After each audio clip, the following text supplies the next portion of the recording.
पंढरपूर पासून अवघ्या 15 मिनिटांच्या अंतरावर पंढरपूर करकंब रस्त्यावर धोत्रेज ग्रँड प्रायव्हेट लिमिटेड घेऊन आले आहेत पंचतारांकित सुविधांनी युक्त हॉटेल ग्रँड। तसेच पुण्या मुंबईच्या धर्तीवर सर्व सुविधांनी युक्त hotel Shriyash restaurant, veg non veg permit room bar, प्रशिक्षित कुक व होस्टिंग सेवा हॉटेल ग्रँड मध्ये उपलब्ध आहेत। 50 एसी रूम्स, 3500 स्क्वेअर फुटाचा सुसज्ज बकवेट हॉल, भव्य एसी सूट्स, टेरेस गार्डन, भव्य लॉन आणि चेंजिंग रूम सहित स्विमिंग टँक, प्रशस्त पार्किंगची सुविधा। पंढरपूर नजीक असलेल्या हॉटेल ग्रँड या सुसज्ज आणि पंचतारांकित सुविधांनी युक्त hotel grand, hotel Shriyas restaurant, veg non veg permit room बार, पंढरपूर करकंब रोड। संपर्क 02186 24 22 45। ताज्या घडामोडी पाहण्यासाठी PVN म्हणजेच पंढरी वार्ता न्यूज या चॅनलला सबस्क्राईब करा।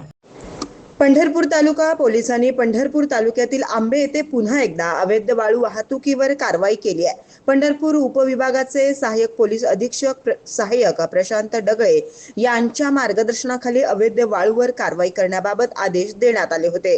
त्या अनुषंगाने पंढरपूर तालुका पोलिसांनी आंबे येथे रेड करून त्या ठिकाणी एक हायवा टिपर, त्याचा क्रमांक MH13 DQ 2833, त्यामध्ये 4 ब्रास अवैधरित्या चोरलेली वाळू असा एकूण 16,24,000 रुपयांचा मुद्देमाल पंढरपूर तालुका पोलिसांनी जप्त करून ताब्यात घेतलाय। सदर हायवा टिपरचा चालक अजय अण्णाप्पा व मालक दादा सावंत राहणार मंगळवेढा यांच्या विरोधात पंढरपूर तालुका पोलीस ठाणे येथे भारतीय न्याय संहिता BNS कायदा कलम 303, 305 अन्वये गुन्हा दाखल करण्याची कारवाई सुरू आहे। सदरची कारवाई पोलीस अधीक्षक अतुल कुलकर्णी यांच्या मार्गदर्शनाखाली अप्पर पोलीस अधीक्षक विजय कबाडे, सहाय्यक पोलीस अधीक्षक प्रशांत डगळे यांच्या मार्गदर्शनाखाली पंढरपूर तालुका पोलीस स्टेशनचे वरिष्ठ पोलीस निरीक्षक TY मुजावर, त्याचबरोबर पोलीस उपनिरीक्षक भारत भोसले, पोलीस उपनिरीक्षक विक्रम वडणे, पोलीस उपनिरीक्षक रणदिवे, पोलीस हवालदार मंगेश रोकडे, संजय गुटाळ, चालक पोलीस कॉन्स्टेबल